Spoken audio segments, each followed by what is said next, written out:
Hey, what's going on? It's Bill Burr, and it's time for the Thursday afternoon, just before Friday, Monday morning podcast, and I'm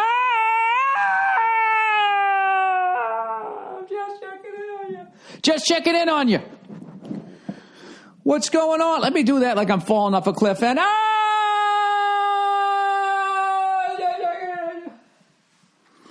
I woke up this morning, ba-doo, ba-doo, boop. I had the dumbest song in my head, and I can't get it out. And now I'm going to sing it to you, so it'll be stuck in your head. It's a very vengeful thing for me to do. It's something that, pieces of shit guys do. If I'm going down, I'm taking you down with me. Those kinds of pieces of shit. They do that. The ladies like to dabble in that. Well, fuck you. This isn't a relationship. At least I'm getting some of your T-shirts, right? They're going to get something from it. Well, if this song's going to be stuck in my head, I'm sorry to say that it's going to be stuck in yours head too, all right? And I have given you I've been talking about this for a good 18 seconds. That's plenty of time, even if you're driving in the car to hit pause and you're choosing not to. Why do you do this to yourself? Why don't you just choose the road that's going to bring you true happiness? Is it because you grew up and you watched people being abused and you felt like you didn't have a choice in life, that this is the way it was? You know what? That last 10 seconds is probably going to be worse than the song, but here it is. When I need love, I hold out my hand and I touch love. It's something. I don't know who sings that song. I don't think I've ever gotten past those first two lines of that song. It always comes on. Session presents love songs from the 70s. Who can forget this one? When I need love, don't it make my brown eyes blue? Right? And you sit there and go, look at this fucking horse shit. And you start thinking about your childhood. Next thing you know, you're on the phone with the operator. Can I get the deluxe edition? Yeah, I still have a CD player in my car. Well, because I'm frugal. It's not because I'm failing, and I resent you saying that. Of course I still want the CDs. Speaking of my old car, my car, I've had it since October of 2007. It's a 2008. Oh, it was a brand new. It had fucking stars in its eyes, right? Just stepped off the bus here in Hollywood with a piece of straw between its teeth like Axl Rose in the Guns N' Roses video. Welcome to the jungle. And now look at it. Oh, this thing, it looks like somebody attacked it with a fucking can opener, right? It did as of the other day. My wife was out of town. She was in New York City for the great Patrice O'Neil benefit. I want to thank everybody who came out, and I want to thank everyone who did the show. I, unfortunately, was not able to get a fucking flight in time, if you can believe that. I actually missed the benefit. It's fucking brutal. I had a flight out Saturday morning. And I believe that one I was on American Airlines, and they just gave me a call, and they were like, a 1-800 number, and I went, hello, and they were like, hello, this is American Airlines informing you that flight 2913 has been canceled. You've been relocated. No, you might want to grab a pen.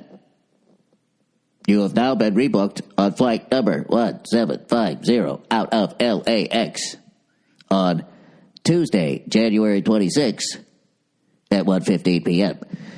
The benefit was on the 26th. I was supposed to be flying out on the 23rd. They pushed it 3 fucking days, and I was going to leave 4:15 East Coast time when the show starts at 7. So I'm like, well, that's not going to work. So I call up my travel agent. And so she got me a flight on JetBlue, 7:45 a.m. on Sunday, the 24th. So I'm like, no worries. All right, so I missed a day, no big deal, blah, blah, blah, blah, right? And then I get a call like the night before. I'm all packed. I got my shit right next to the door, and there's like, this is a recording from JetBlue. You might want to have a pen and a piece of paper, right? And then they fucking bumped me to fucking Tuesday. So I said, fuck these guys. I called my travel agent again. Now I'm on Virgin, right?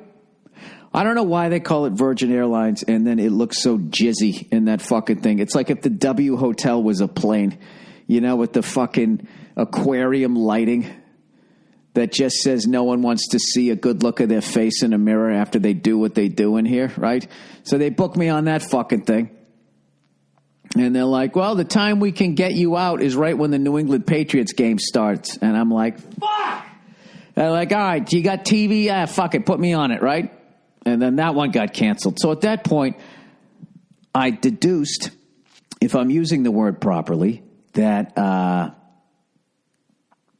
the fucking every poor bastard from Saturday and Sunday, now that those flights had all been canceled, we're now eating up all the Monday and Tuesday ones. So I had my travel agent go after another flight, and then meanwhile I called my manager, who knows all these big guys, and I said, can you get me a replacement in case I'm not going to be able to get in? Long story short, I wasn't able to get in time. We got a replacement, and I wish I could have been there, because Rich Voss, who crushed it as a host once again this year, and he said, blah, blah, blah, blah. Unfortunately, Bill Burr can't be here. And everybody's like, oh, what the fuck?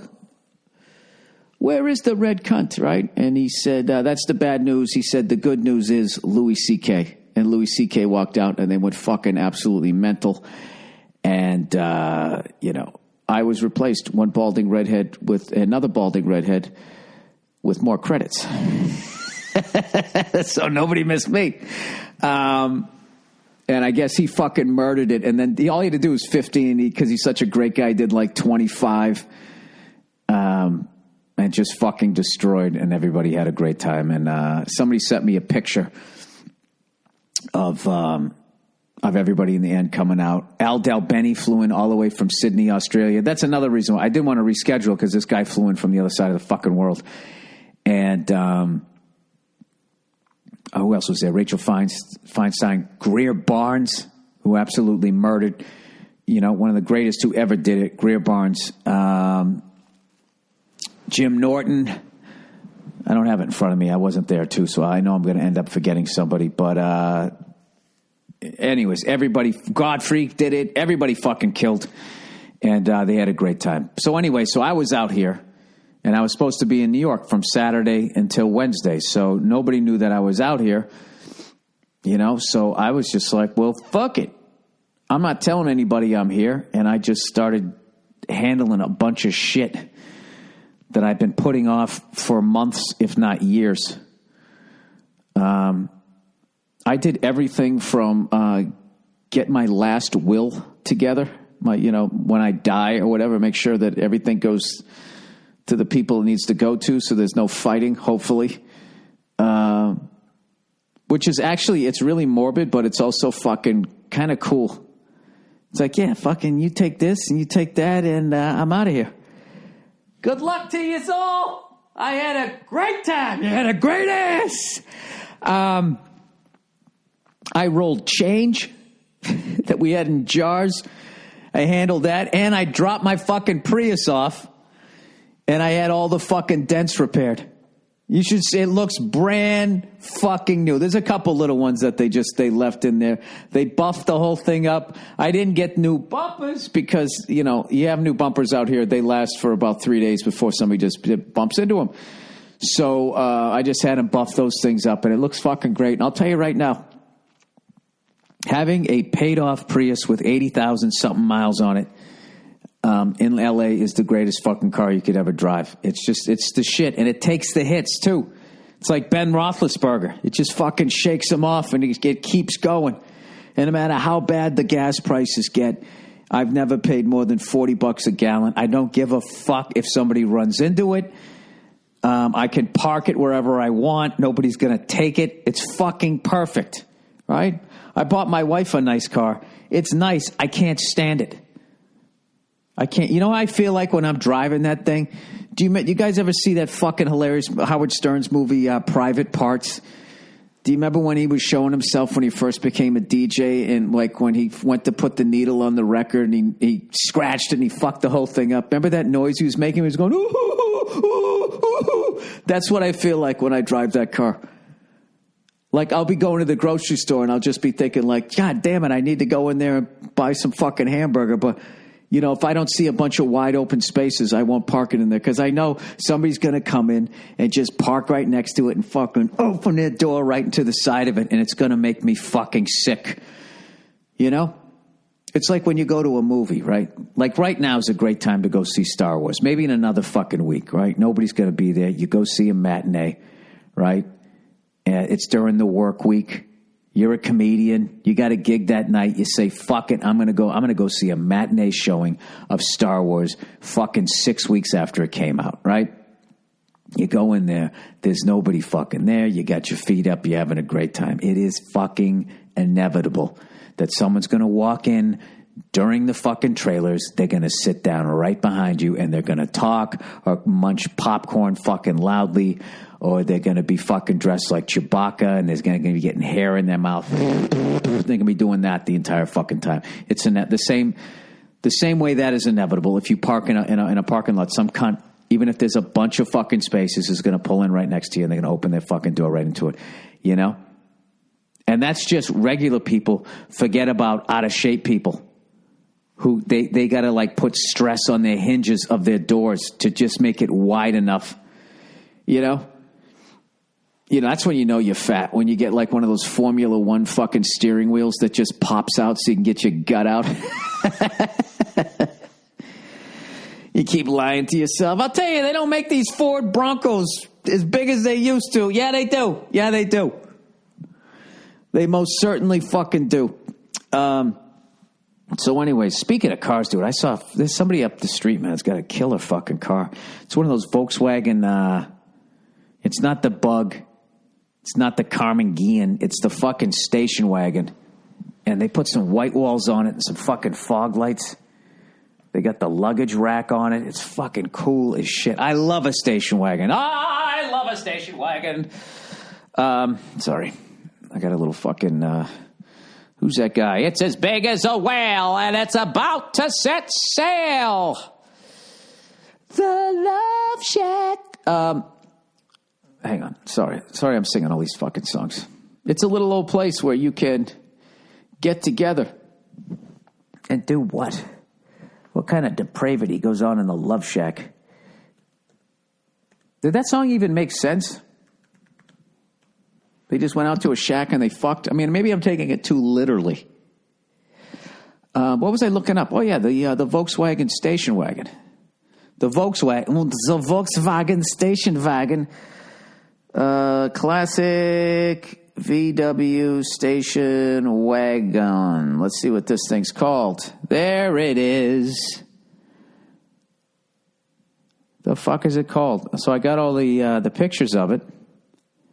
That's such a fucking cool car, man. I love the front end on it. And the guy also had it in a stick shift, which I think is a picture below. A rear view of the Volkswagen Beetle from 61 to 67. That's not what I wanted.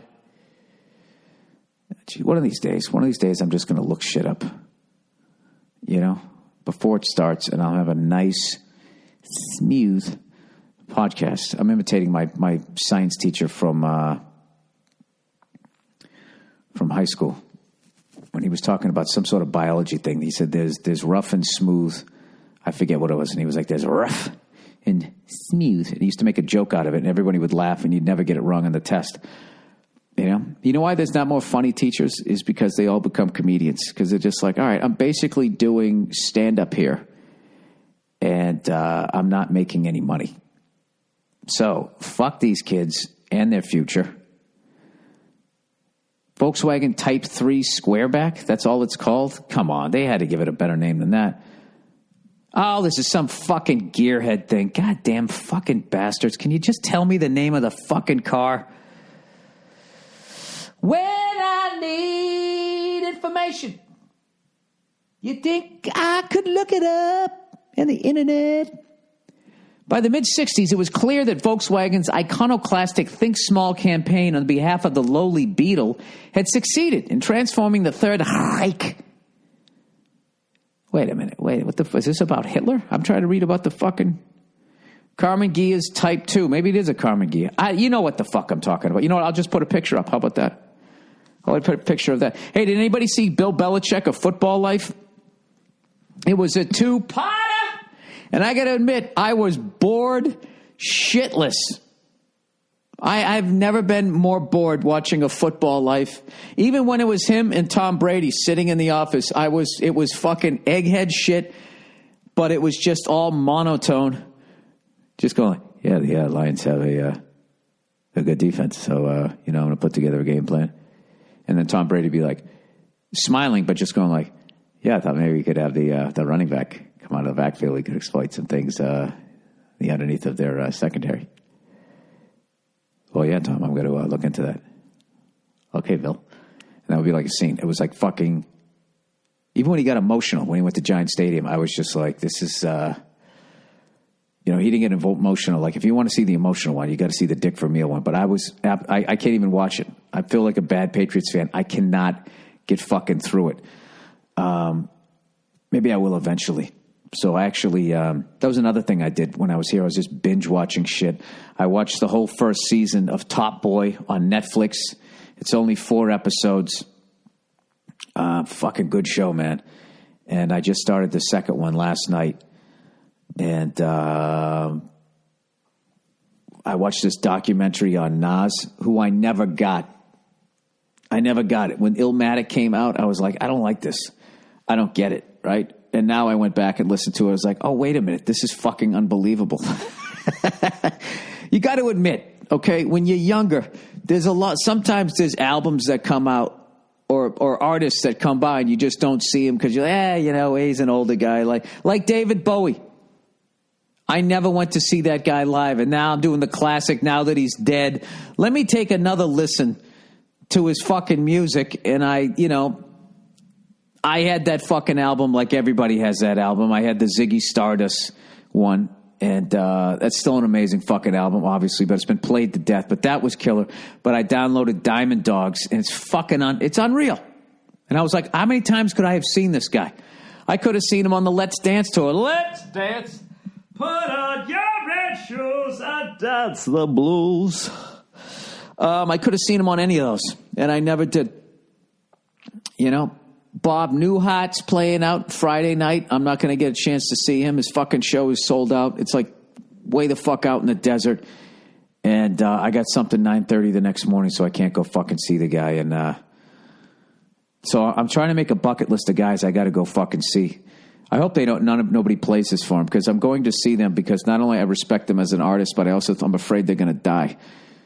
I don't want to jinx anybody, but you know who they are. Or even you just want to see them before they quit touring, right?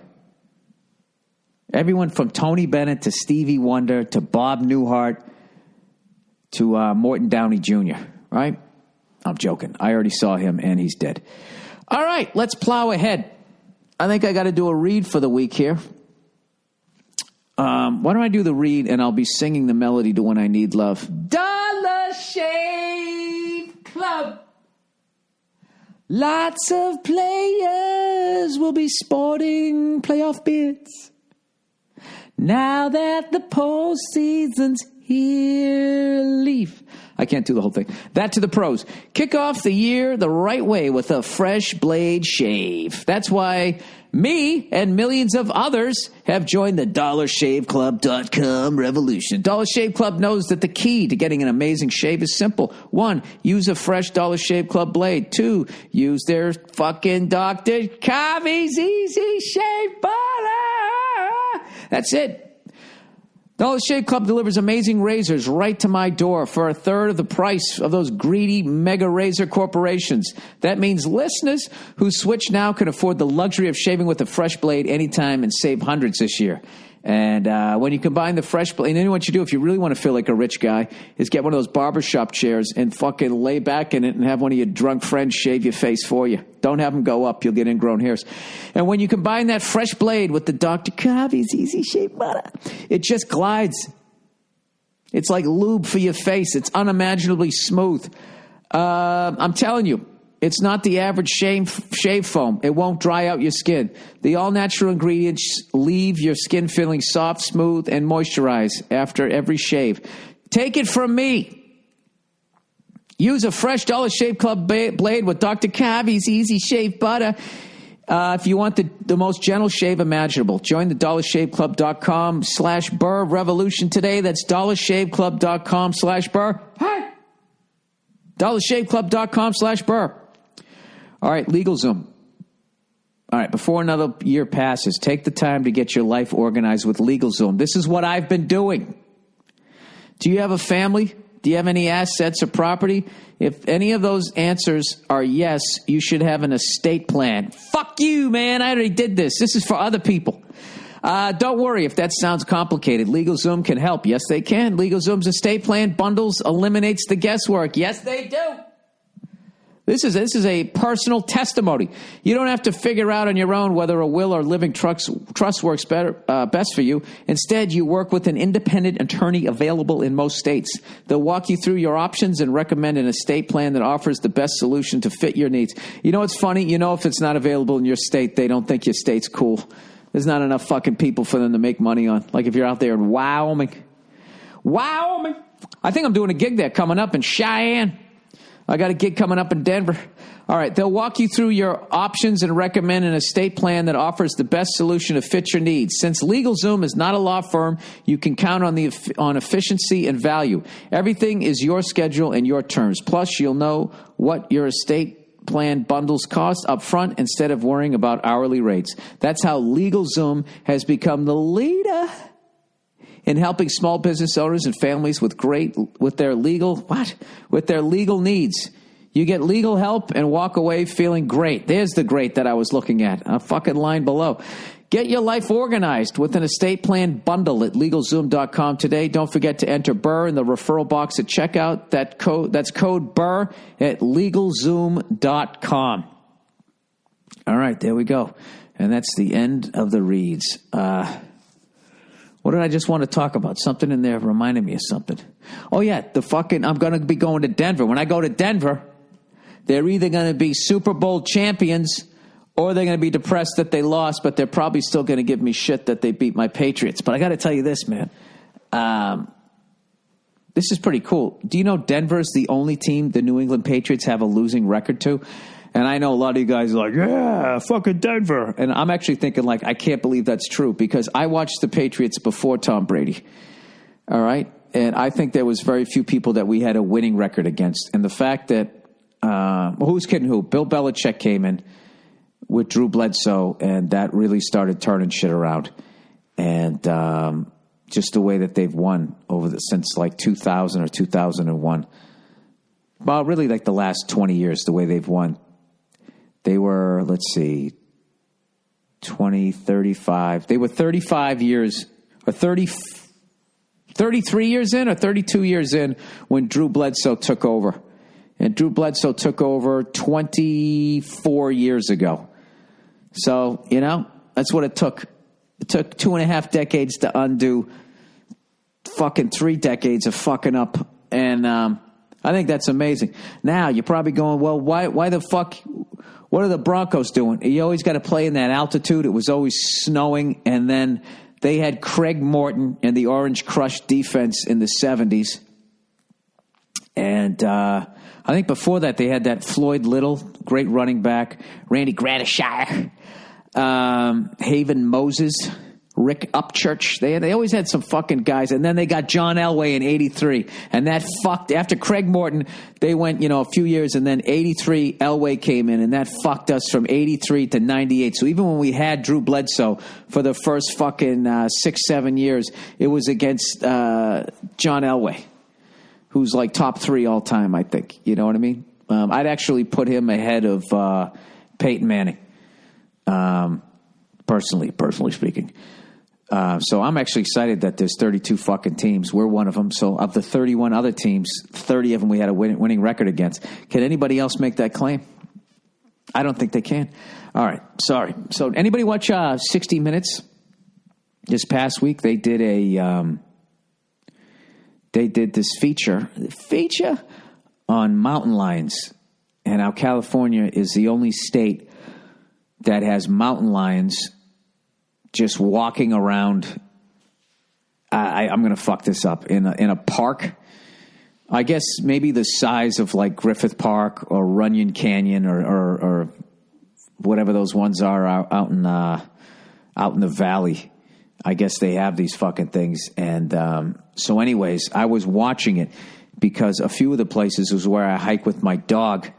And this thing has intermittently, this group of fucking mountain lions has been around there. But fortunately, they try to avoid you, I guess. At least during the day if they're not fucking hungry. But they showed this fucking, these people, this mountain lion, right? Okay, they were having some work done. So they had somebody going underneath the house into the crawl space of their house. And they were right up against this park. And the guy went down there and he immediately came back up and he was fucking like white as a ghost. And they were like, Donde es, fucking white people trying to speak Spanish, right? Ooh, is it French? I don't know. And the guy comes out of the fucking hole and was like, yeah, man, I fucking, there's a mountain lion down there. I just came face to that. Get out of here. Are you sure? Are you sure? And he's like, yeah, it's fucking down there. And so anyways, they interview this fucking LA couple and they are the quintessential fucking LA couple. You know what I mean? He looks like the leading man of a B movie, right? She's got like bleach blonde hair. She's wearing fuck me pumps. She's on 60 Minutes wearing fuck me pumps. It's fucking hilarious walking around done up to the nines. And I actually, it was pretty cool. I was trying to figure out where the house was. I Google mapped it, and I think I was able to find it. But this state is so fucking insane.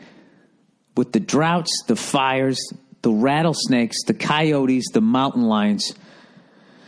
And everybody's like, this place is so phony and so plastic. Well, it can get, that can all go away pretty damn quick with the wildlife.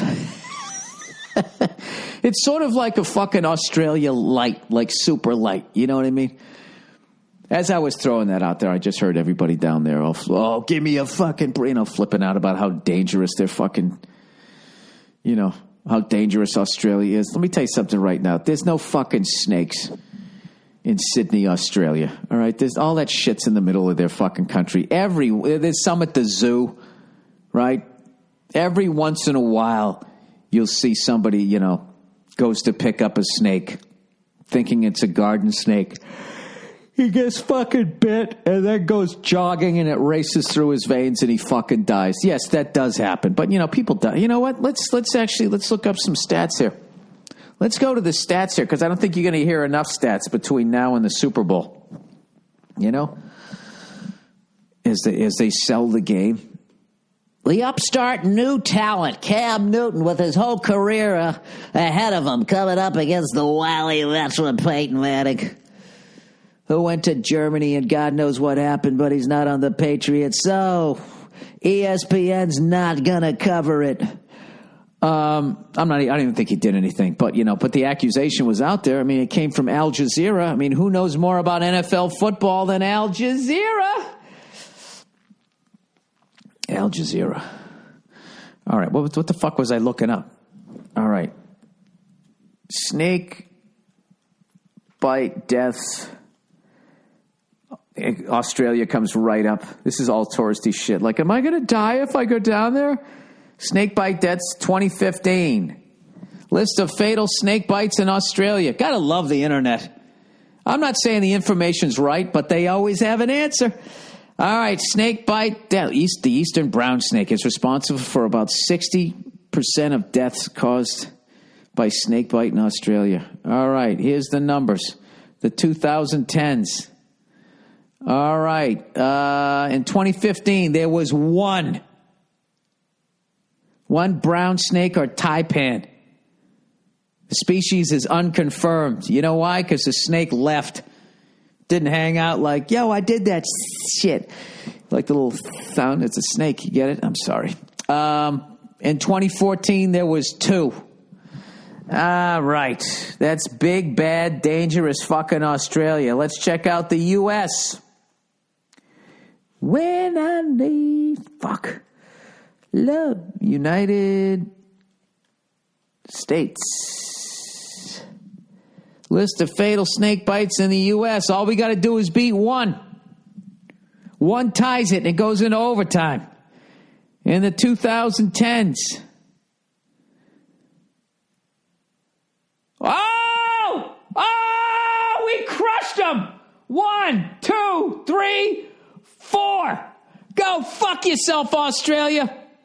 Paula Halfarst, 39-year-old female, a green Mojave rattlesnake. Russell E. Davis, 39. Jesus, 39 was an unlucky year. Timber rattlesnake.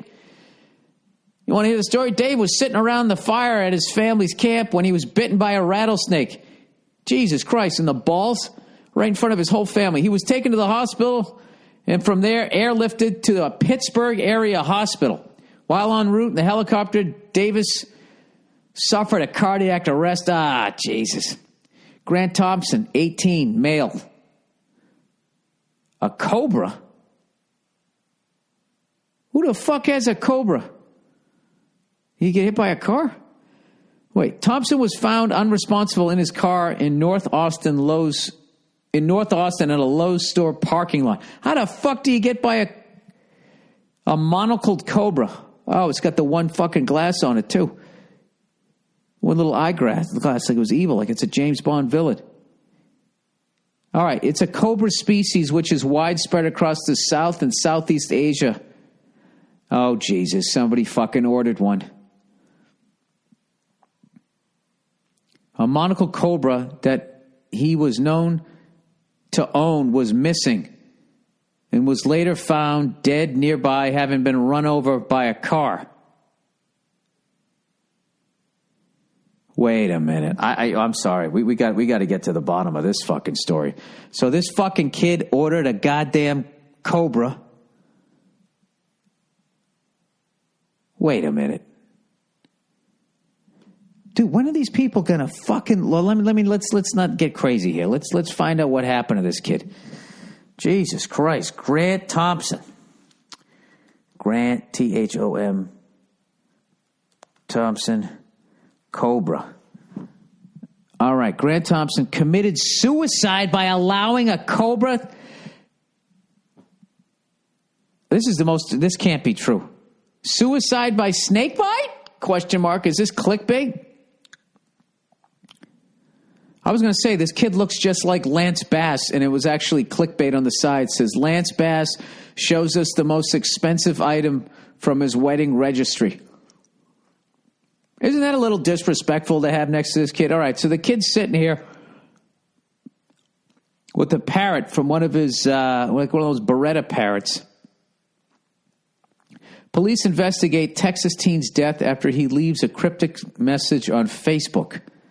The death of a Texas teen who was killed after being bitten by a cobra last Tuesday is being investigated as a suicide, Austin police confirm to People. Is this People magazine? Yeah, they're into what people are doing. Grant Thompson was found unresponsible inside his car in a Lowe's parking lot last week with puncture wounds to his wrist and a snake cage beside him. KWTX reports. He was discovered surrounded by a number of animals, including a non-venomous snake, 6 tarantulas, and a frog. But his pet cobra was missing. This was in his fucking car? Thompson was rushed to blah, blah, blah, where he later died. Yeah, I don't think in Austin they're going to have shit for a cobra, unless they got a zoo nearby, right? It was located, blah, blah, blah, blah. Police believe that Thompson committed suicide by allowing the venomous snake to bite him. Shortly before he was found Tuesday, the teen posted a cryptic message to his Facebook page writing, "I'm sorry."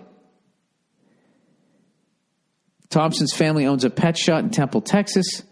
He'd worked for the store most of his life. He could handle tarantulas like they were kittens. He loved animals and loved spreading awareness about animals in the community. An autopsy was performed Thursday, but authorities are waiting for the toxin. What the fuck? Jesus, dude, that is hardcore. Have you ever heard those things? There is nothing like the hiss of a fucking reptile. And that fucking reptilian look, like what other look are they going to have in their face? How is Lance Bass reverse aging? Jesus Christ. His fucking teeth are like, does he even eat anything? His teeth are like brand new, like out of the box. All right. I think it's time to wrap this up. Wrap it up. I'll take it. Wait a minute. Where the fuck am I here? Where's the rest of this shit? Ah, Jesus Christ, Bill. What are you doing? All right. That's not it. Is this it? That's not it. That's the shit about my will. I don't know what this is, and I don't know where everything went. I give up. Oh, fuck it. Anyways, that's the end of the podcast. Jesus Christ. My condolences to anybody who knew that kid. Holy, what are the odds for there's no way he was covered for that, huh? And your fucking insurance? Accidental death, accidentally getting bit by a cobra in the wrist in the parking lot of a Lowe's in Austin, Texas. All right. Anyways, that's the podcast. I hope you guys have a great weekend and stay away from the snakes. So you know what? Australia. All right. That was deliberate, so we can't count that one. So we had 3 times as many deaths as you did. So why don't you tone down how fucking nuts your state is or your country, whatever it is, right? Island. It's not that fucking dangerous. You know what it is? We buy into it because of the fucking the shrimp on the Barbie guy, Paul Hogan, and then the Crocodile Hunter. And when you really think about it, how did the Crocodile Hunter die? Was it one of those snakes that he was constantly fucking with? Was it any other of the land animals that he was constantly fucking with? It was not. He fucked with the stingray, and he forgot that those things always are armed. They always have a shank. He got stuck, right? Like a fucking prisoner. Has enough time gone by that you can actually address the foolishness of that death? Like, let me fucking go just jump on the back of a stingray? And I'm not talking about the Corvette people. I'm talking about the actual fucking fish. When you jump on a stingray, you gotta watch that tail or it'll stab you in the heart. You swim to the surface and pull it out. Sorry. Anyways, that's the podcast for this Thursday afternoon. Have a wonderful weekend, you cunts. My condolences to that kid in the Lowe's parking lot and to the Crocodile Hunter. And even to Paul Hogan. I don't know what he's up to. I hope he's got a new hat, though. Nice new fresh hat. And with that, here's a little bit of music from Andrew Themelis and a little bit of throwback podcasts from a year gone by.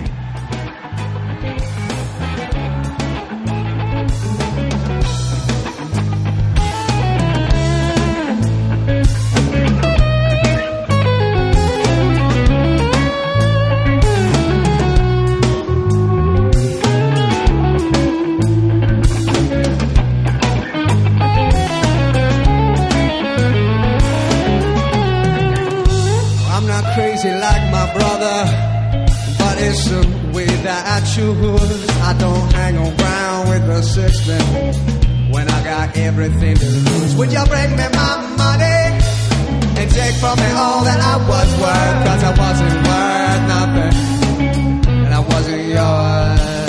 Oh, don't you be a passerby. Oh, won't you sit down and stay a while?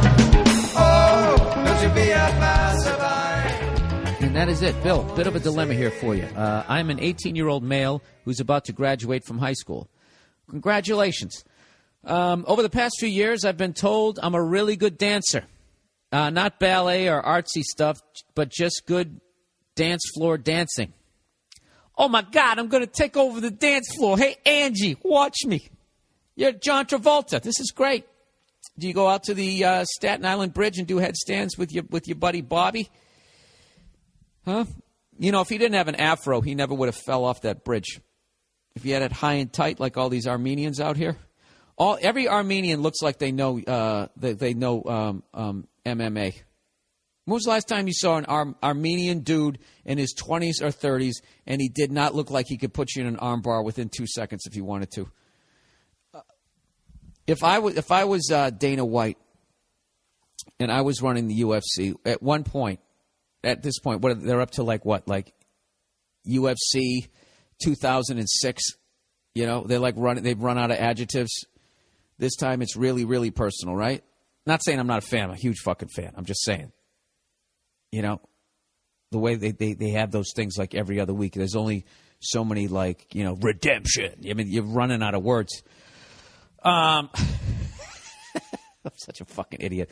This is what I would do if I was Dana White. At some point, I would have, you know what? This is what I would branch off. Remember when they had those Toughman competitions, and they would have just people coming in throwing haymakers, which is some of the best boxing ever. Is when you watch people who just aren't trained whatsoever, and they just start, you know, because somebody's going to connect, right? I think that they should have 1 week. They should have the Armenians versus the Russians Toughman competition, because I really think that needs to be decided who is the tougher of the two. Because when it comes to white people, that's who I got my money on.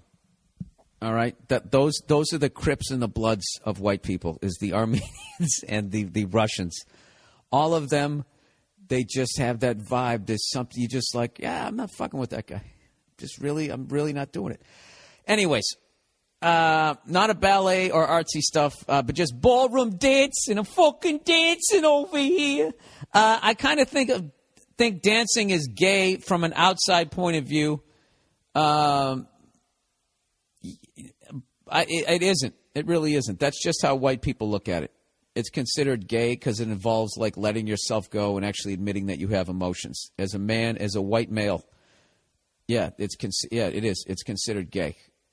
As is crying, as is showing any sort of emotion, as is not dying for no good goddamn reason before you're 56.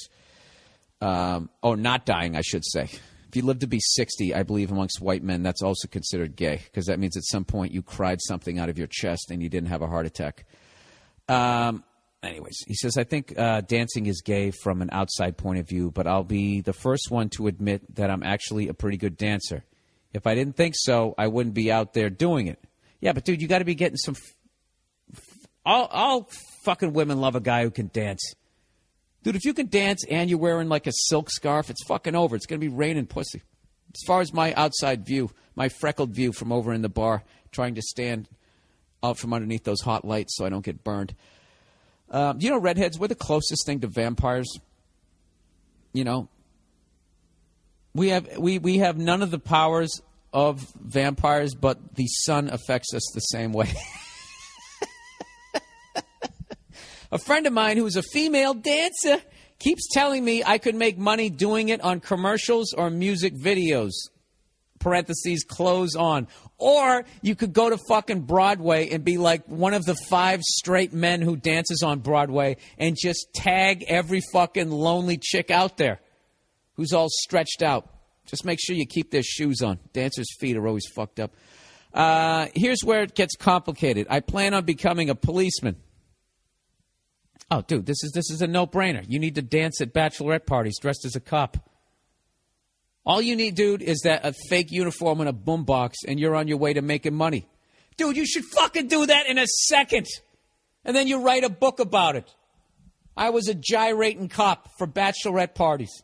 And you write a tell-all book about how many fucking broads who about ready to get married sucked your dick. You really need help on this one? I mean, I'm going to read the rest of it, but I think I've already come with the solution. Anyways, how is anyone supposed to take me seriously on the force if there's a video going with me pop and locking next to Lil Wayne? At the same time, oh, dude, you should fucking pull people over. You should pull people over and fucking moonwalk up to their car and just freak them out.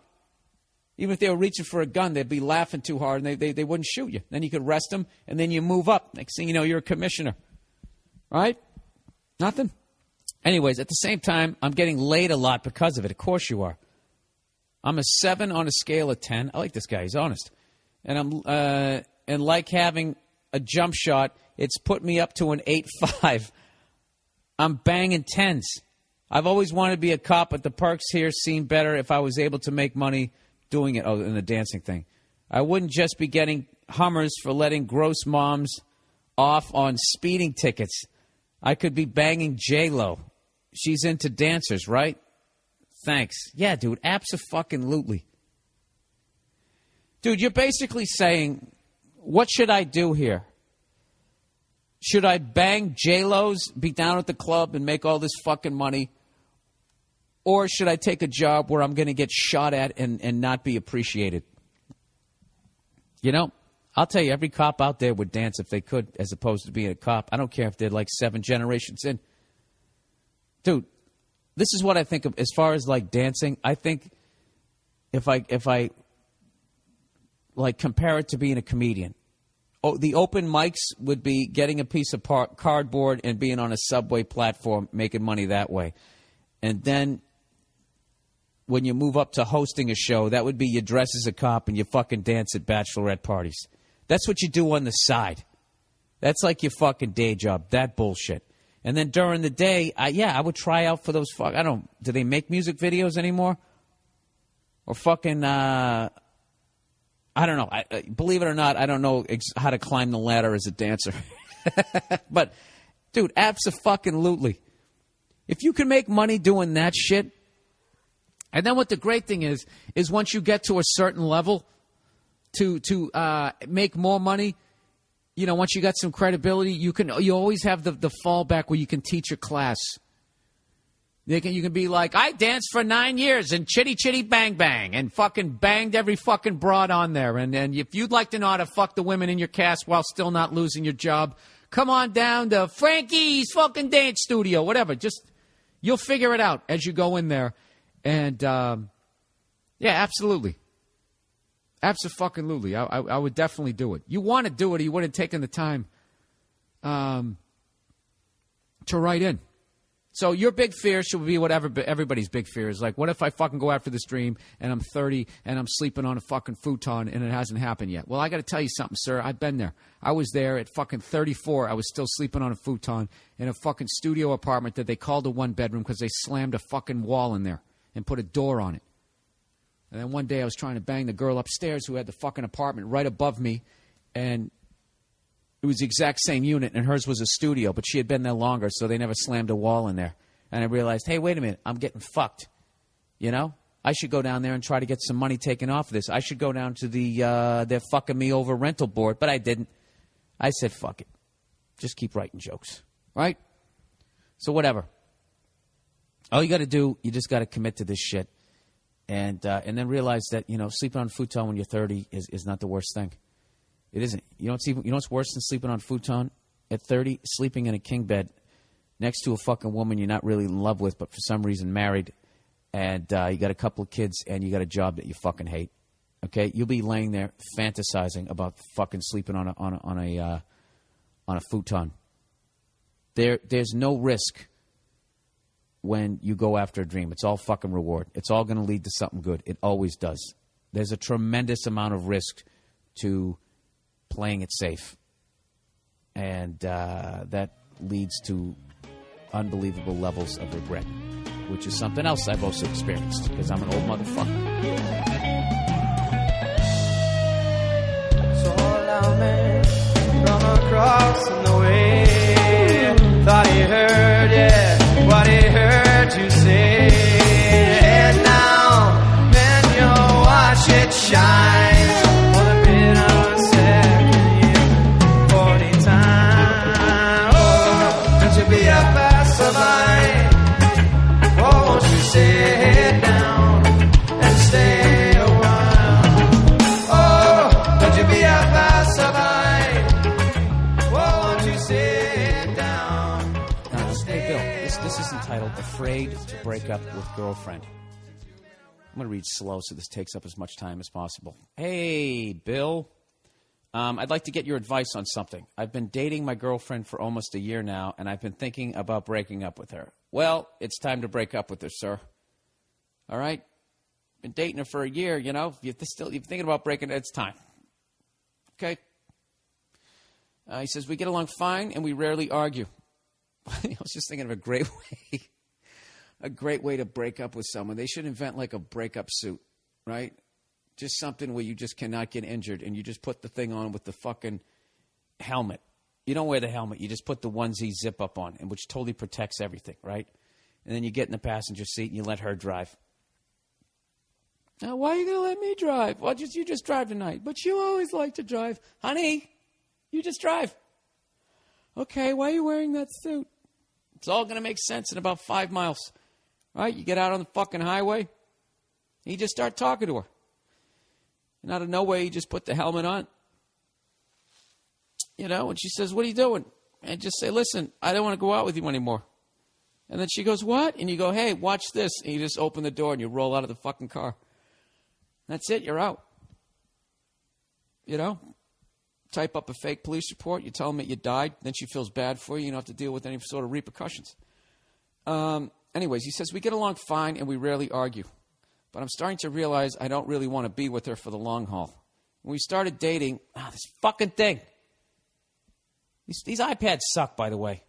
All right? You know what an iPad is? It's a fucking laptop for pussies. What's the matter? Your laptop is too heavy? You fucking douchebag? This thing doesn't have a keyboard? It's got nothing. You think that they don't know how to make this thing into a fucking laptop already? Of course they do. This is the Steve Jobs way of doing things. Rather than just giving you the whole fucking thing, he's going to give it to you in increments like a goddamn drug dealer. You know, that's why I haven't bought one of these yet. This is Nia's, by the way. I borrowed this fucking thing. And I am not enjoying it, as you can tell, as I'm throwing a temper tantrum here. You know when I'm going to buy a fucking iPad? I'm going to buy it when it is a laptop, when it is a little light laptop. Until then, I'm not having this fucking... This is like when you go, I really want to get the new Camaro, and then you get the one with the V6 engine rather than getting the full out one with the stick shift, which is a laptop, right? It's too heavy. You know, fucking do shoulders at the gym next time you do that. Okay, maybe do that. Maybe do some stuff to build up your wrists. Oh God, Bill, can you get through the question? All right, I will. He says, when we first started dating, I loved hanging out with her, but I'm just not into her anymore. Does that make me an asshole? No, it doesn't. Why would your own true feelings make you an asshole, sir? How awful were your parents? He says, I'm 23 years old with a somewhat... Why am I... You know something? I'm really being a cunt this week. This guy's asking for my advice. Let's try to bring the anger down, Bill. You're frustrated. It's fucking hot in here. You can't open the window because you say cunt too much. This building's a co-op, and they'll kick you out. Okay? That's what's going on here. It has nothing to do with this person, okay? So why don't you just try to be a nice guy? That's what I should have done off the mic, like I'm scolding myself. Just try to be a nice guy. Let's not take out your bad day on everyone else, okay? You're embarrassing me. All right, I'm 23 years old with somewhat of a decent job and really just want to go back to being single for a while. Exactly, dude. You're 23 years old. Dude, you're a fucking movie star at that age. I don't care what you're doing for a living. You should definitely be single. He said the problem is she's got a lot of stress in her life right now. Not your problem. She's finishing nursing school and trying to find a job. All right, well, tell her to put on the outfit, bang her one more time, and, hey, watch this.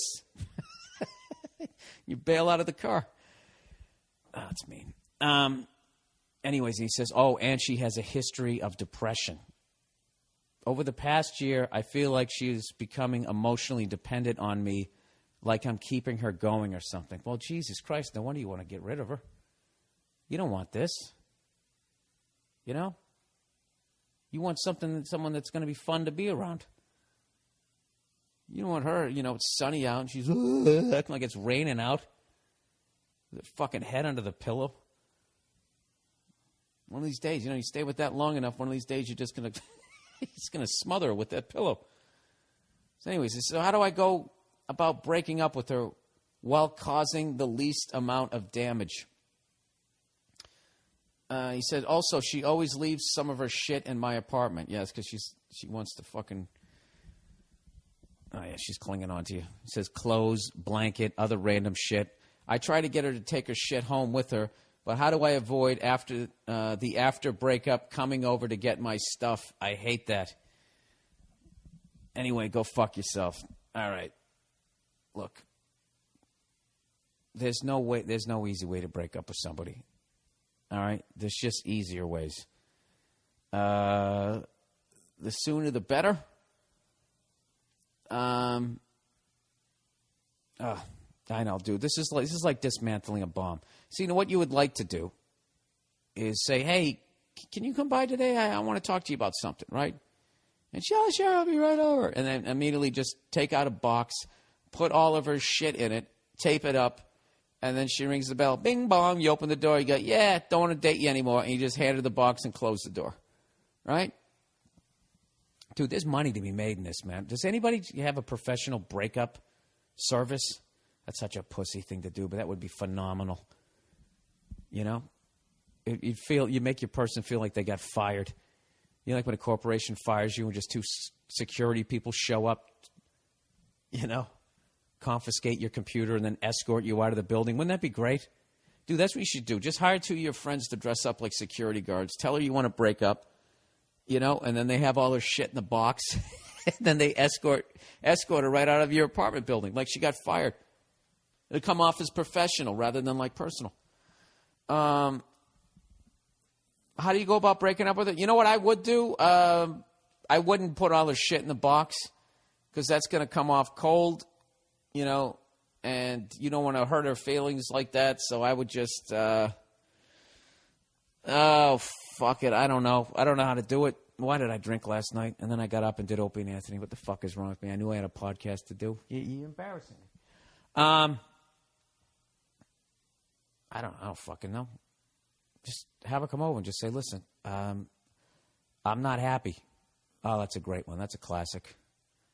You know, like if you were a singer-songwriter, the second you said that, the whole crowd would start applauding, recognizing the big hit.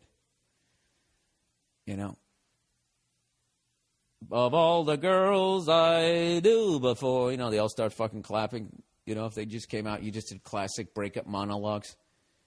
Listen, I'm just not happy. Everyone, just that smattering of applause. You wait for it to die down. Let the orchestra come around again. You jump back in on the one. Man, just tell you not happy. I'm not happy anymore. And, dude, let me tell you something. Her being depressed is not your fucking problem. All right? Her being depressed is the fucking problem. How can you do this to me? What do you mean, how can I do this to you? You know what would be worse if I fucking stayed with you and I didn't love you? I don't love you anymore. I don't love you, depressed whore. I just called you a whore as a generic term. You know, I'm not happy. I want out. Okay? I just feel like I want to be single right now. I just don't feel like I'm going to be with you in the long haul. We'll just be wasting each other's time. My time is important, and so is yours. All right? I don't want to go anymore. But I'll tell you what. If you go to Stamps.com, they'll give you $55 free stamps and a scale. That's what you do. Just tag every mean thing you say with all the advertising. You know, if you go to Amazon.com through Bill Burr's website, you know, click on the little Amazon banner. Whatever you buy, you know, portion of that money goes back to Bill Burr, and then the percentage of that goes to the Wounded Warriors Project. So I know I'm breaking up with you right now, but we could also support the troops. Right? Sir, look, there's no fucking easy way to do this, and you're going to be sitting there. How many more holidays? How many more birthdays? How many more Christmases, which is a holiday? Sorry, you always need 3 examples. Do you want to go through with this person? How many more times do you want to go out and rent bikes, go to a picnic, sit there on a sunny day as she's sitting there with that cloud over her fucking head? You know? Dude, you know, don't do that to yourself. The amount of fucking people who are just wonderful human beings, and they just end up with assholes. I swear to God, assholes, they look for wonderful human beings because other assholes are not going to put up with them. You know? So you need to be an asshole here. You know, the how society looks as an asshole, like you're being selfish. You're not being selfish. All right? Choose yourself. Choose your own fucking life. Dump her and get on with your life. You know? This is what you do. You get yourself a 6 of fucking pale ale or whatever beer you like. You stick a couple of glasses in the fucking freezer. All right? Like anticipation of this championship that you know you're going to win. You know? Like they did in the Red Sox dugout when they had the champagne on ice in Game 6 in 1986 before they had to quickly wheel it out.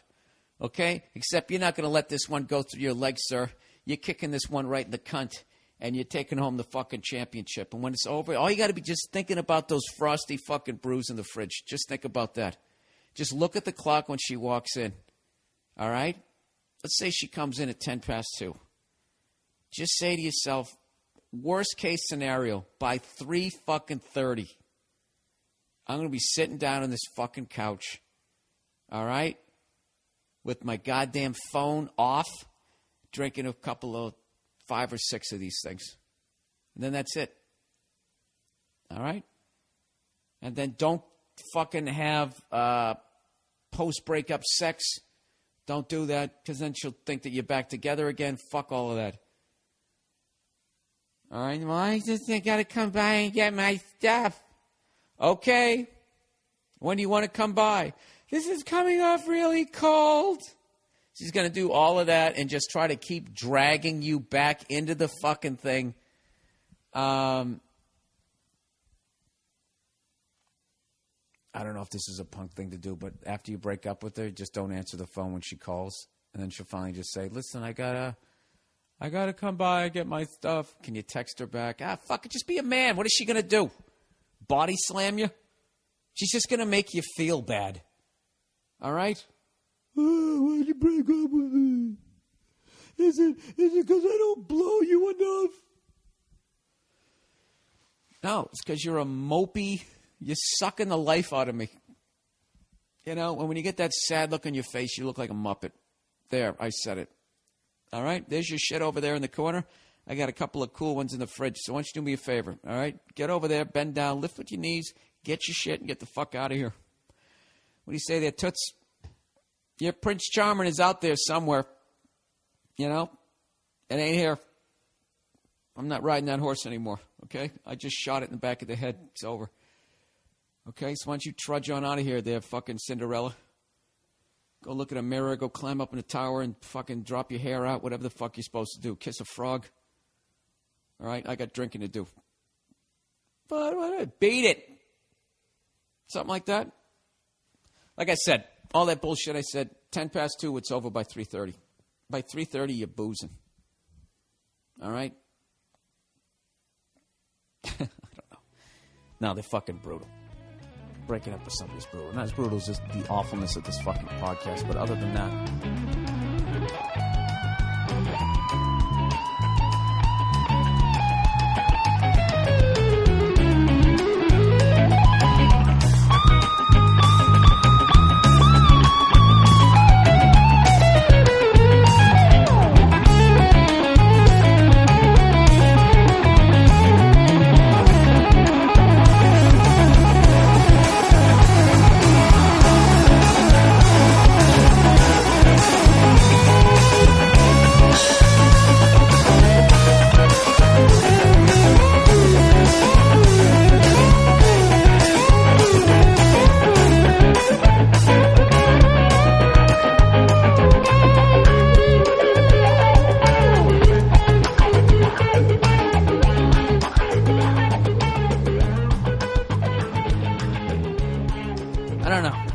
I've been all over the map politically, but it's why, like, you know, certain ways of looking at shit.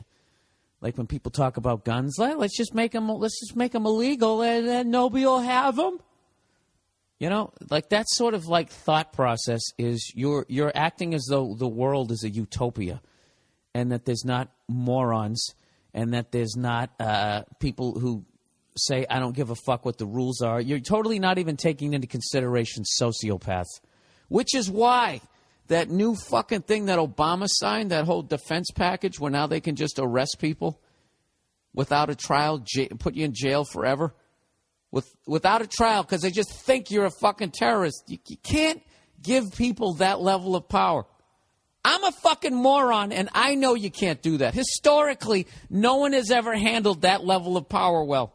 Anybody here want to go live in China? Well, you're out there practicing your nunchucks, wearing your wooden slippers, and all of a sudden a van pulls up and you disappear and that's it forever? You want to live there? Of course you don't. You want to live here where they can't fucking do it. Well, they can do it now.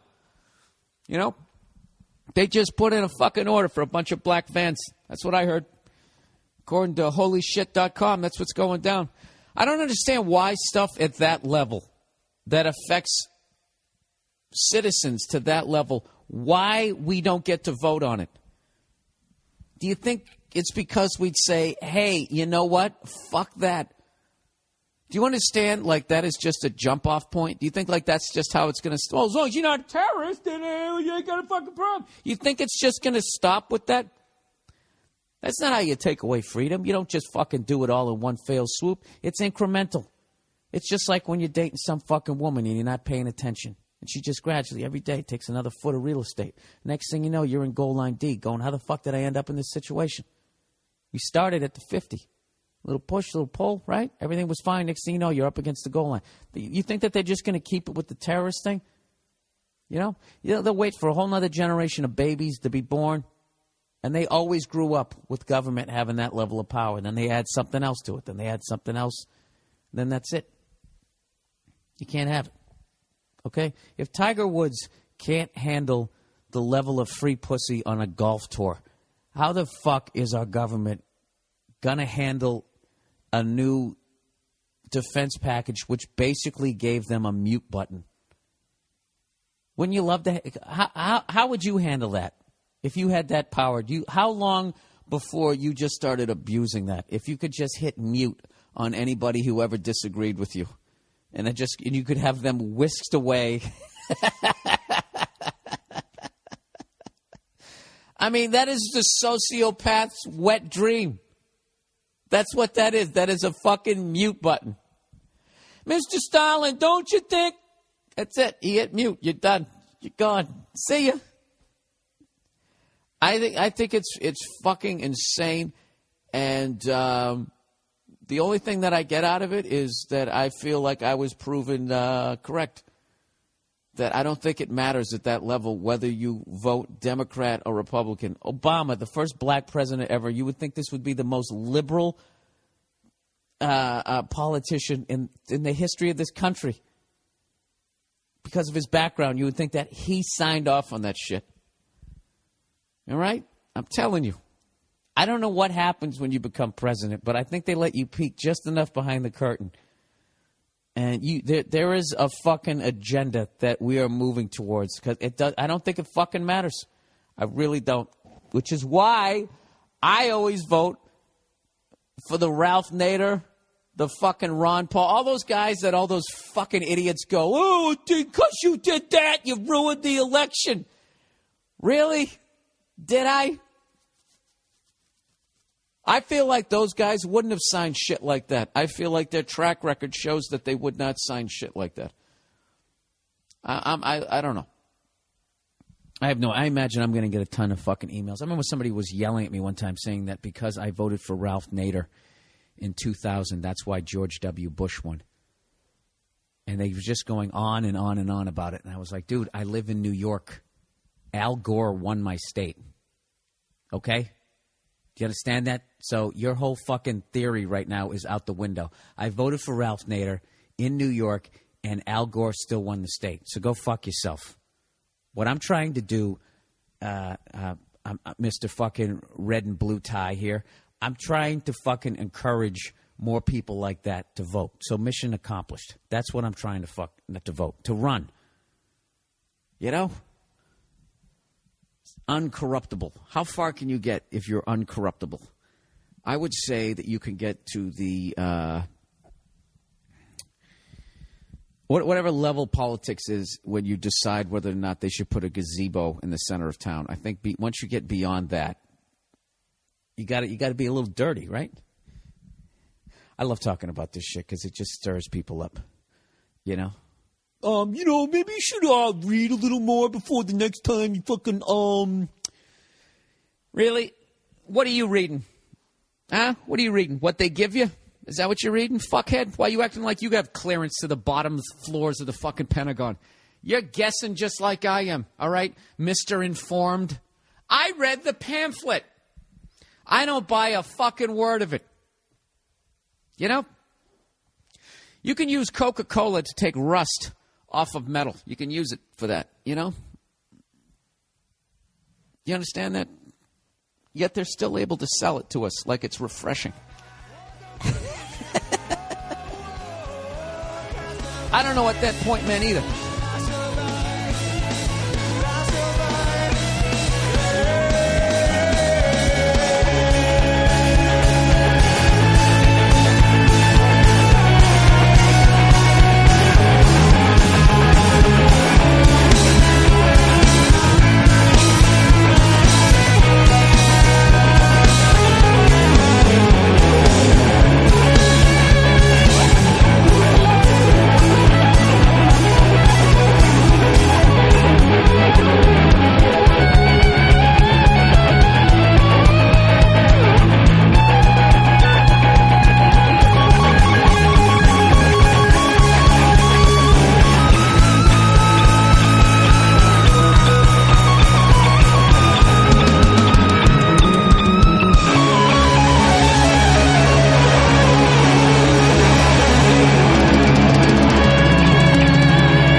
Phil Keggy, ladies and gentlemen. Phil Keggy!